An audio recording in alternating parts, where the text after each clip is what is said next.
This is the Onion News Network, a lighthouse of logic on the foggy shoreline of madness. I'm Brooke Alvarez. Here's what's on our news radar right now. The Supreme Court has ruled corporations are allowed to give unlimited donations to the Supreme Court. A new report has found the number of times annually that Americans drop salsa on their bare balls is way higher than anyone cares to know. And the T-Rex star of Terra Nova has been arrested carrying 375 pounds of cocaine. Get ready to go under the knife. You're required to have your natural biases surgically removed when you enter the fact zone.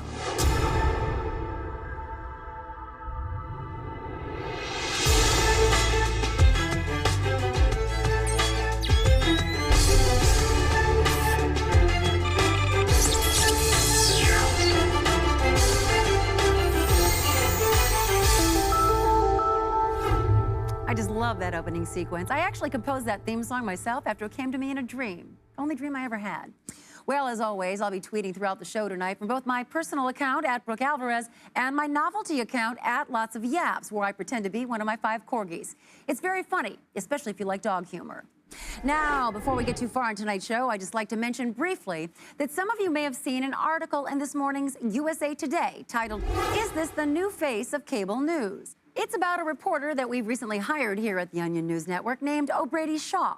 He's been doing quite well for himself and was recently even given his own show, which airs right after the Fact Zone. Now, Mr. Shaw's success is entirely deserved, of course. He has a lot of great journalistic skills, like being very photogenic, and I think he can read. But I must take issue with USA Today's reporting. Mr. Shaw is by no means the new face of cable news. The face you are looking at right here, mine, is and will always be the face of cable news. So get your facts straight, USA Today, and stop printing your dumb paper. It is awful. Moving on now.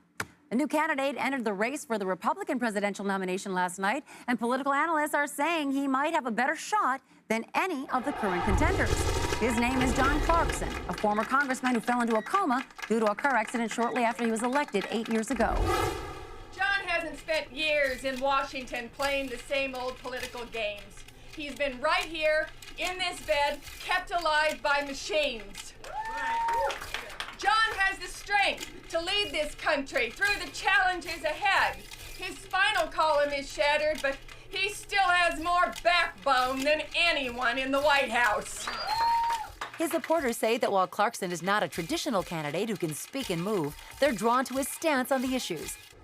Clarkson rallies have also been drawing crowds of supporters who often sit in silence for an entire hour as Clarkson lays motionless on stage. It's been great just to be able to sit outside and enjoy the nice day without all the yelling and the clapping. I haven't felt this relaxed in years. I blackmailed a lot of politicians before, but never went in a coma. Could be an interesting challenge. All right, the Onion News Network is always working on new technological innovations to help bring you the news even faster. And tonight we're introducing one of them right here in the Fact Zone. Our own Tucker Hope has had his regular touchscreen recon wall replaced with what's called a touch-free brain wall. That's right, Brooke. This helmet reads my brain's electrical impulses and transmits them to the monitor automatically, like this. Oh, hello, Brooke. Very nice, Tucker. I can do a lot more. All hail Brooke Alvarez, Queen of the Facts. I love that one. We can even bring up O'Brady Shaw. Tucker, do something useful with the brain wall. Stop playing around. Of course. Sorry, Brooke. I'll be using it later in the show. Thank you, Tucker. Later. Yeah, I'm sorry, Brooke. All right, so nice of the network to give us that brain wall. Don't forget, later tonight on the Starfix, U.S. Customs agents find a severed elf head in Bjork's luggage. Angelique Clark will have that full story. If you're watching, Angelique, please call me back about that eel trapping thing. I think it could be fun. We're best friends. Okay, earlier this week, Shelby Cross, host of the Onion News Network's Cross Examination, investigated whether women's self-defense classes might actually be dangerous. Take a look. Now listen up, ladies. I want to have a word with you. If you think taking a self-defense class is going to make you safer, you are dead wrong. And I want to tell you why. Let me paint a little picture for you. You walk into a self-defense class, and a man teaches you how to fight, right? Now, what happens when you walk out of that class? That man who just taught you how to fight now knows every single move in your arsenal. He knows what you would do if he was going to attack you. That's right. If this self-defense class instructor decides to turn on you, you are dead meat. So what do? Watch and learn. And choke. I recently signed up for one of these self-defense classes and brought along a camera crew to watch. Take a good look at this class instructor. Thank you very much. Boy, was he smooth. He tried to butter us up with flowery compliments like, good work, nice try. Yeah. But don't worry, folks, I wasn't letting my guard down for 1 second. Maybe he wasn't planning to attack me at all, but he could potentially plan to attack me at some point, and that left only one option.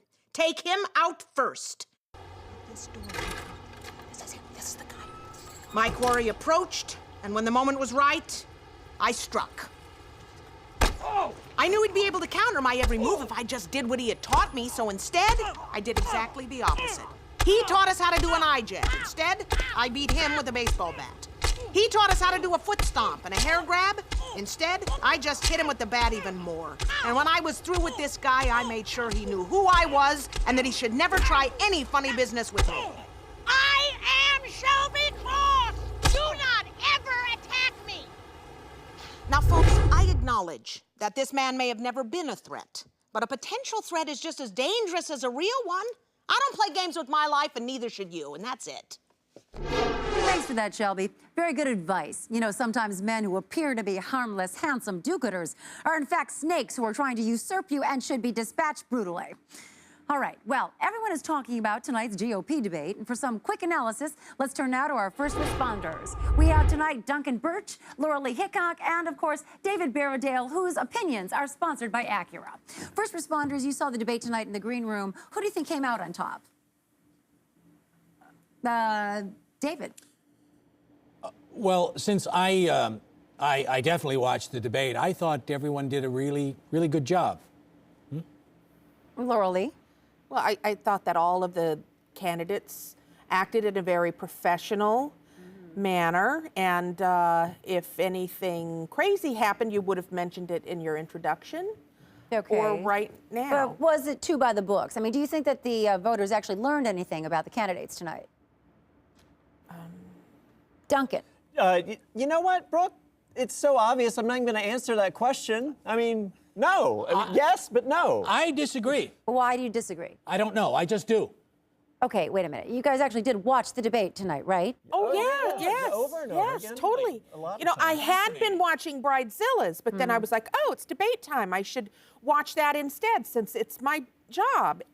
And so I did just that. I did not keep watching Bridezillas. All right, I was just checking. Now, a lot of people said that Rick Perry had a terrific night. Why specifically, David? Oh, Rick Perry, yeah. Oh, why not? Yeah. Yes, Rick Perry, he's very fiery. Yeah, okay, but I disagree with what you just said. I have the opposite opinion of David here. Laura Lee, what do you think about Rick Perry tonight in his performance? Well, I thought he came off as very aggressive, and he was sort of like say a woman who goes to pick up her wedding flowers, and then she finds out that they're slightly off-white instead of white like she wanted them to be, so she freaks out and throws them on the ground and stomps on them. That's what he was like. Yeah, and I thought that Mitt Romney looked very presidential. At least I thought that. I don't know what you thought, but Mitt Romney? Yes. Mitt Romney. Mitt Romney. Okay, Yes. wait a minute, you guys. Let me ask you this. Do you think any of the candidates were more favored than the others when it came to the questioning?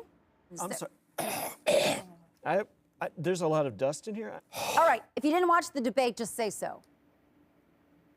I'm so I took an sorry. afternoon I'm nap, so and I sorry, it was one of those Brooke. naps where I couldn't wake up, and I was like, what's going on? Brooke? But we'll make it up to you. On primary night, I'll stay here till 4 a.m. Stop, Laura Lee. Oh, God. Just stop. Guys, we really screwed up. We didn't handle that very well, unlike an Acura, which handles perfectly. Well, I'm now being told that I have to show a promo right now for O'Brady Shaw's program. Yes, that's right. I have to cut into my program to play an advertisement for his show. So while this plays, I'll be over there, breaking various objects. As Sao Paulo struggled to dig out after last week's devastating earthquake, I'm just praying. I'm just praying and helping. one group was left with no one to care for them. There is nowhere for these homeless dogs to go. There is no food to give them. There is no clean water. These dogs are going to starve to death. I have to do the humane thing. I have to put these dogs down. O'Brady Shaw is the only journalist compassionate enough to do what has to be done. Put down 50 or 60 dogs today. I didn't want to. Let me help you! But their fate would have been much worse if I hadn't done it. It's better this way. O'Brady Shaw goes where other reporters won't and does the jobs other reporters can't. I'm so sorry. I'm so sorry. Gut Check with O'Brady Shaw. Live from Sao Paulo. Tomorrow night, only on the Onion News Network. Interesting. Might be worth watching to see if any of those dogs get a chance to turn the gun on him. I know my corgi certainly would. All right, we have to take a short break right now, but before we go, here's our Fact Zone trivia question of the day. Which Onion News Network personality has received more awards than anyone on the planet? Tweet your guesses to me and I'll reveal the answer right after the break. Stay inside the Zone of Fact. It's not a lie zone or an assumption zone. It's a fact zone, and you're back in it. I'm Brooke Alvarez. Before the break, I asked you which Onion News Network personality has received more awards than anyone on the planet. At Joey Bones 23 tweeted, "Def O'Brady, he's so slammin'." No. At the Brooklyn Boys said, "Gotta be O'Brady. That guy's got more talent than anyone else at the Onion News Network in his pinky toe." Excuse me, talent? I think you're mistaking ab muscles for talent. The answer, you fools, is me. I've won 15 Excellence in Cable Journalism Awards, 4 Women Awards, and 1 Olympic bronze medal in curling, to name only a very few. And now, let's go to Onion News Network's autistic reporter, Michael Falk, for a report on 4 American troops killed in a battle with Taliban forces outside Kabul.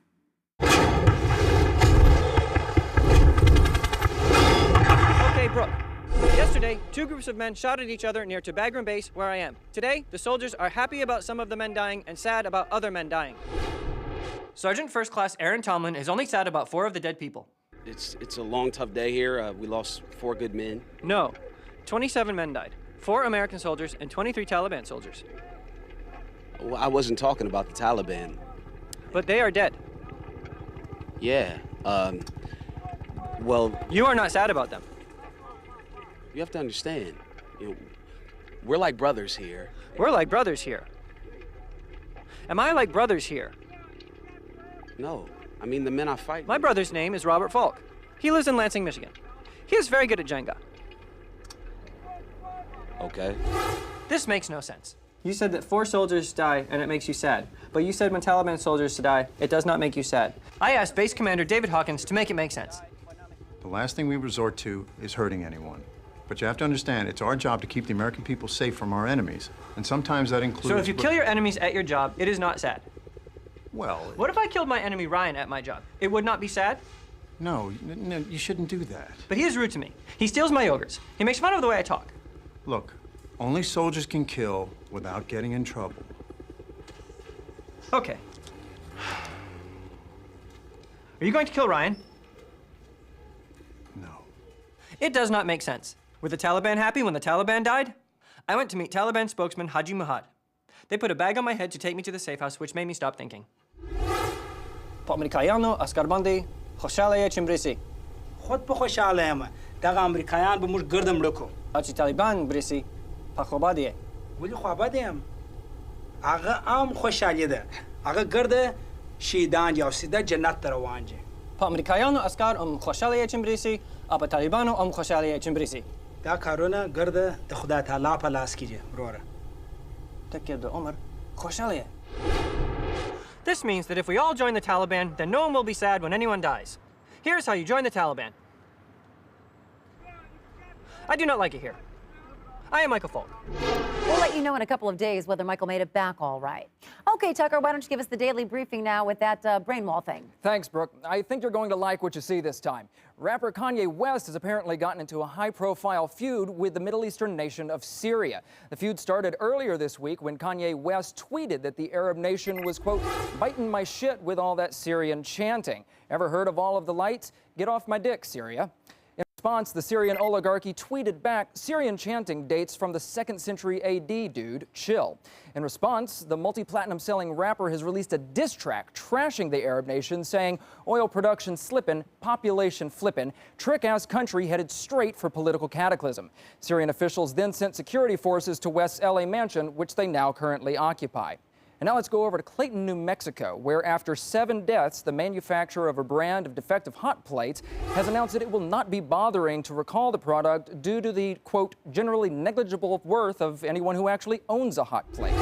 Certainly we regret the accident. However, to go through the expensive process to protect the kind of people who warm up cans of soup on a single burner, usually wearing nothing but an undershirt, well, that seems excessive. These people are overwhelmingly single. They consume 6 to 10 drinks per day. Most of them are just waiting to die anyway. If our hot plates help them along... And on a personal note, New Mexico also happens to be where my sister Amy lives, and believe it or not, today is her birthday. Hi, Amy. Tucker? Yes, Brooke. What's happening? Was that woman your sister? No, of course not. I've never seen my sister naked, and if I had, I wouldn't still remember it like 10 years later. Let's go to Washington, D.C., where there it is, where a prostitute has stepped forward claiming that that's not a prostitute. That is my sister. My sister's not a prostitute. Kids. Okay, Tucker, what's going on? When they're young, they Tucker, don't what's always know going the on? rules. Nothing. I don't know why she did that. I don't know why the Brainwall is doing that. Okay, Tucker, stop this immediately. This is the last thing I need right now. Virginia, press conference. She's claiming that several key congressmen have. She held a press conference earlier today. Yes. Okay, Tucker, is something wrong? No. I'm just Tucker, gonna calm down. think of bunnies. Think of bunnies. This show is already hanging on by a damn thread, and now you're making a mockery of it? No, I can do this. Tucker, you are fired! And if you don't get off the set right now, I will resort to violence. No, I haven't finished the daily briefing. Guys, I'm not let's done. go to commercial No, I'm right not now. done. We'll be back in just a moment. Stay with us.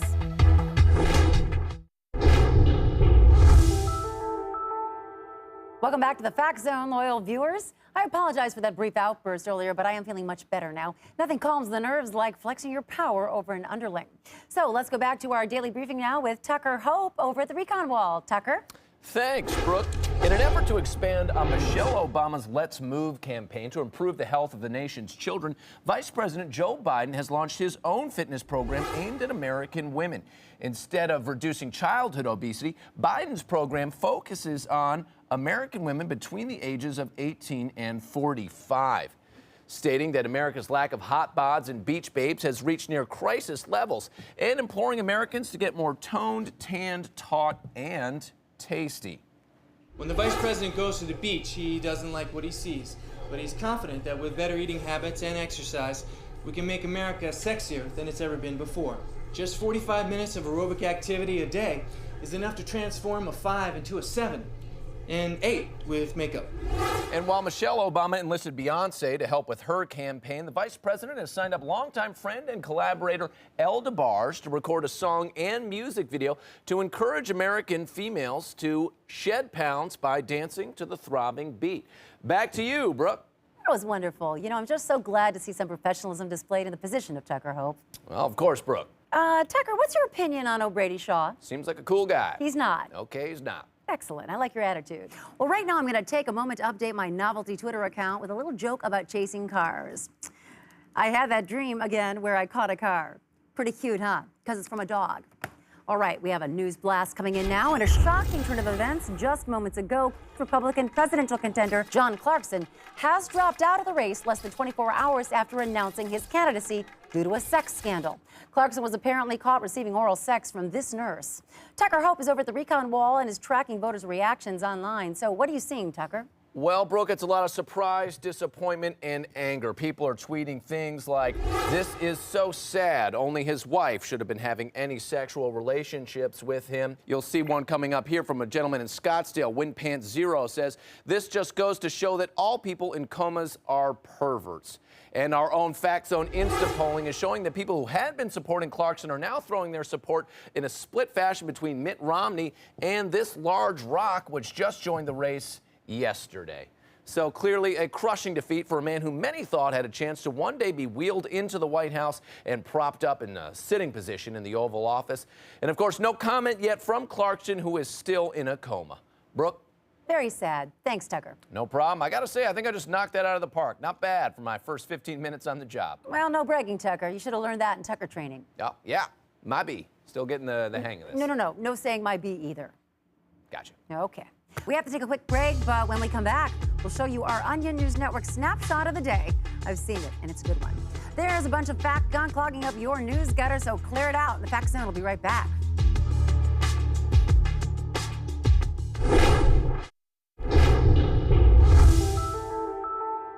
The Zone opens its arms to you and whispers fact. Thanks for staying with us. First off, here's our Fact Zone snapshot of the day. It's an elementary school in Tulsa, Oklahoma that has cut costs by replacing kindergarten with 2 seasons of Dora the Explorer. And before we go tonight, I've been asked to check in with O'Brady Shaw, who's still on the scene in Sao Paulo where that disastrous earthquake struck. Hi, Brooke. The situation here in Sao Paulo is really grim. Yes, I know. 127 people are confirmed dead. Close to 500 are missing. The quake had a magnitude of 8.9, and its epicenter was 2.5 miles outside Sao Paulo. Yes, that's right. And the president of Brazil, Dilma Rousseff, who happens to be the first woman to hold that role, expressed her condolences 4 minutes and 22 seconds ago and declared a state of emergency in the area. Yes, that is correct, Brooke. And right now, rescue crews are working around the clock, and the United States has just said it's going to send $2 million in the aid Brooke, to... what are you doing? Just showing you how it's done. Can I finish my report? I don't know, can you? What are you doing? What are you doing? Why don't we get back to the story? Why don't we get back to the story here? This is so unnecessary. This is so unnecessary. Okay, I am going to go, and I'm going to go try and help save some lives, oh, really? and then I'll check Just back gonna in with you later. leave in the middle of a report? That is so unprofessional. I would never do that. What? I apologize on behalf of O'Brady for his extremely rude behavior. You know, I think he may be drunk or on club drugs or something. The police should look into that. Well, that's all for the Fact Zone tonight. Until next time, please don't forget to abide by the terms of your Fact Zone confidentiality agreement. I'm Brooke Alvarez. Good night.